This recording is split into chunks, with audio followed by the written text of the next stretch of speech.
Hello, friends! Welcome to the 4th episode of Kiko Talks. Hi, I'm Kiko. On Saturday, I was reading the Bible with some friends and we came across Luke 3, and it was talking about John the Baptist preparing the way for Jesus. And the word fire was spoken 3 times in this short passage, and for some reason that really stood out to me. It made me think a lot about the element of fire. For those of you who don't know, I really love fire. Not as much as rain, but yes. Growing up, I really loved fire. Here in Hawaii, we're big on celebrating New Year's Eve and fireworks. Especially my dad. He was a huge fireworks and firecrackers guy. Every New Year's Eve, he would take those firecrackers, the long red strips of them, and he would wrap them together and he would create this long, thick snake of them. It was like taller than him. Like it was I don't know, 10 feet it seemed. I'm not sure, but it was really long. And he'd hang it up on a sturdy pole and at midnight he'd light it up and it would just go off, creating so much noise and a huge cloud of smoke that engulfed us all. It was insane when I was a little girl. I had to wear earplugs and I stood really far away for safety. We'd also have a ton of those large boxes of assorted fireworks and sparklers. That was so much fun once I was old enough to actually use them. We'd have a large party every year at my house and we'd be out on the street all night just lighting them up and watching them go. I loved all things fire and flames when I was a kid. As time passed, however, they changed the laws and you needed a permit to buy and use fireworks and firecrackers. And some things even became illegal. So I don't really do all of those things anymore, but it's okay. I still have the memories and the pictures. And I can still smell the smoky New Year's Eve air when I close my eyes and think hard enough. Good times. Now that I'm thinking about childhood memories, I remember all the times we went camping on the beach. All the bonfires, roasting marshmallows, making s'mores, singing around the campfire, sitting cozy under the stars, being with family and friends, and living the good life out here. So many good memories, so many good times. I miss it. There's something about flames that just draws my attention and makes me look at it. Fire is light. It's natural. It burns bright. If it has space and resources, fire will just keep on burning. If not, it can die out and extinguish. Fire can be so helpful, useful, and beneficial at times. It is a source of heat and light. It can warm you up on a cold night. You can use it to cook food. Some things can be refined and purified by fire. Fire can be used to create things, to mold things together. It brings light, illuminating your path in the dark. But fire can also be destructive and dangerous, especially if we're not careful. If you touch it, you get burned, injured, because it's hot. It hurts. It's painful. Fire, when it gets big, it can also burn down homes, forests, causing devastating destruction. Quickly. It's intense. It can bring a lot of loss. Fires can build so quickly, ravaging everything in its path if it's not stopped fast enough. And all it takes is a small, tiny, minuscule, insignificant spark to set an entire forest on fire. That's crazy. But that's real. Fire is mentioned throughout the Bible for many different reasons. A few I can think of is God speaking through fire, the burning bush, fire for sacrificing on the altar, a pillar of fire, fire as light, the eternal fire, the unquenchable fire, the fire of hell. The tongue is a fire. James 3:5-6 says, likewise, the tongue is a small part of the body, but it makes great boasts. Consider what a great forest is set on fire by, a small spark. The tongue also is a fire, a world of evil among the parts of the body. It corrupts the whole body, sets the whole course of one's life on fire, and is itself set on fire by hell. That's so deep. Be careful what you say, how you say it. Be mindful with your words. One of my favorite stories from the Bible that talks about fire is the story of Shadrach, Meshach, and Abednego in Daniel chapter 3.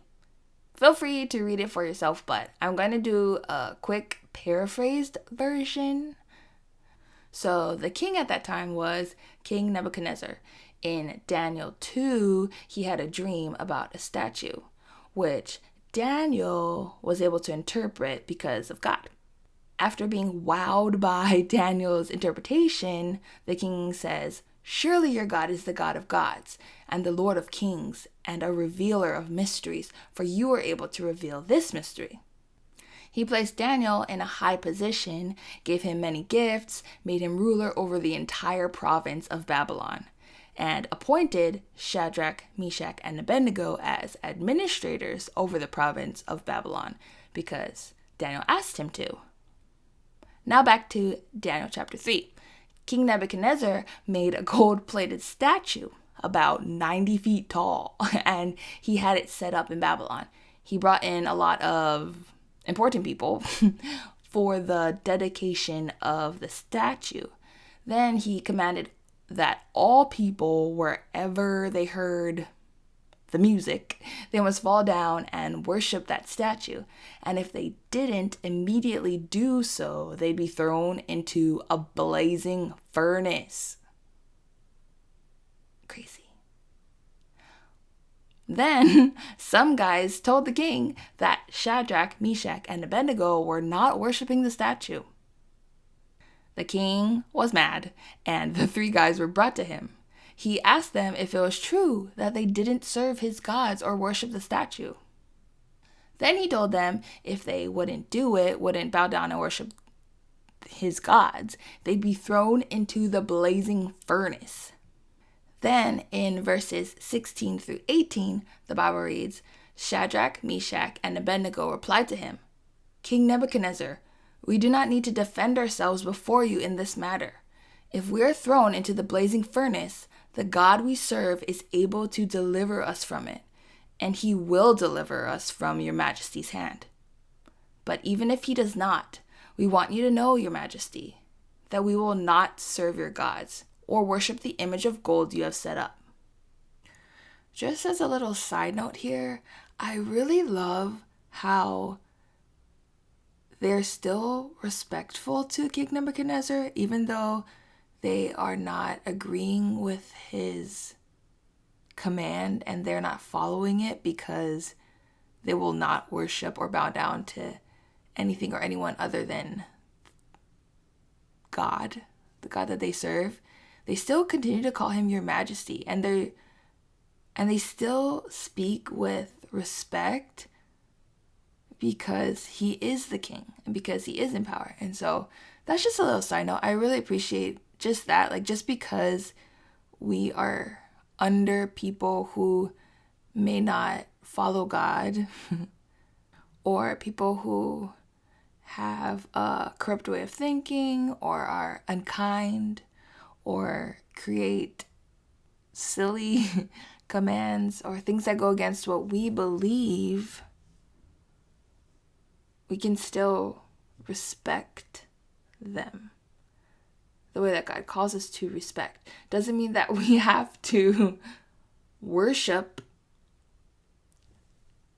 things outside of God. That's not what it means, but we still must respect them because that's what God calls us to. So that's just a little side note for that. So obviously the king was mad, furious, and he had the furnace heated up 7 times hotter than usual. That's intense. Then he had his strongest soldiers tie the 3 of them up, and they were thrown into the fire. The fire was so hot that the soldiers who threw them in died just by being outside of the furnace. Yikes. Shadrach, Meshach, and Abednego fell in. But instead of being killed by the fire, what the king sees is 4 men walking around in the fire, unbound, unharmed. And the 4th man looks like a son of the gods to him. So the king shouts for them to come out, calling them servants of the Most High God. So they come out of the fire. The same fire that just killed the strongest soldiers who hadn't even gone inside. They were completely unharmed. Not even a single hair was harmed. Their clothes were the same condition as before they went in, and they didn't even smell of fire. They were in the fire, and yet didn't even smell like it? What? Like, when I'm camping, I feel like I smell like fire immediately, and I'm not even going in the fire. In verses 28 through 30 of Daniel 3, it ends like this. Then Nebuchadnezzar said, "Praise be to the God of Shadrach, Meshach, and Abednego, who had sent his angel and rescued his servants. They trusted in him and defied the king's command, and were willing to give up their lives rather than serve or worship any god except their own God. Therefore, I decree that the people of any nation or language who say anything against the God of Shadrach, Meshach, and Abednego be cut into pieces, and their houses be turned into piles of rubble, for no other God can save in this way." Just another little side note here. It makes me laugh to read that King Nebuchadnezzar went from creating this idol that if people did not bow down and worship, they would be thrown into a blazing furnace. And then he sees this miracle happen. He says that if anyone even says anything against God, then they'll be cut into pieces? Like, why? That just seems a little extreme to me. Don't get me wrong. I'm really, really thankful that he notices and realizes that God is a God who saves. Because God is the best. But that's crazy. Anyways, back to the story. Then the king promoted Shadrach, Meshach, and Abednego in the province of Babylon. I love and truly admire the faith of Shadrach, Meshach, and Abednego. They would not bow down or worship anyone or anything besides God, even if it meant a painful death. They held high positions, had solid jobs. They didn't let that shadow their thinking, their focus on the one true God. Full of faith, they embraced the fire, the blazing furnace. They trusted that God would deliver them, trusted that God would show up and display his power and glory and save them. They served God alone, and they stepped into a miracle. How beautiful is that? And that's why it's one of my favorite fire stories of the Bible. Now, the outcome is not always the same when going into fire, though the element is the same, the element of fire. The purpose of why you're going into the fire determines what happens in the fire and how you will or won't come out of it. Because really, we all go through fire. There's a lot of suffering, pain, heartaches, challenges of life. If we allow those things to control us and we lose sight of God, that will bury us. It will weigh us down.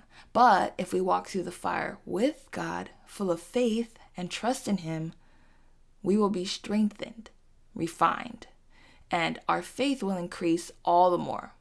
We will build up our perseverance, resilience, and confidence. And in the fire, we experience God's miraculous power firsthand, up close. Sometimes we're used to be a miracle. In Isaiah 43, verses 2 through 3, it says, "When you walk through the fire, you will not be burned.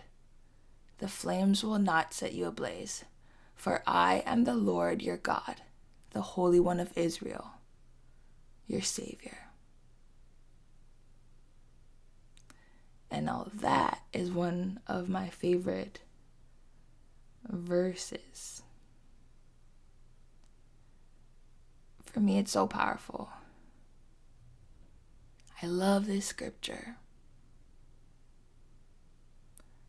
When I close my eyes, I can envision myself walking through the fire, not being burned. The flames not touching me, not overwhelming me, not leaving me burnt and scarred and turned to ash.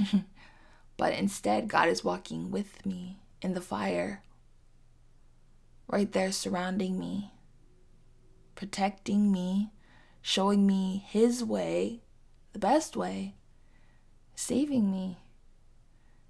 And even more than that, strengthening me, building me up, showing me who He is and who I am with Him, in Him.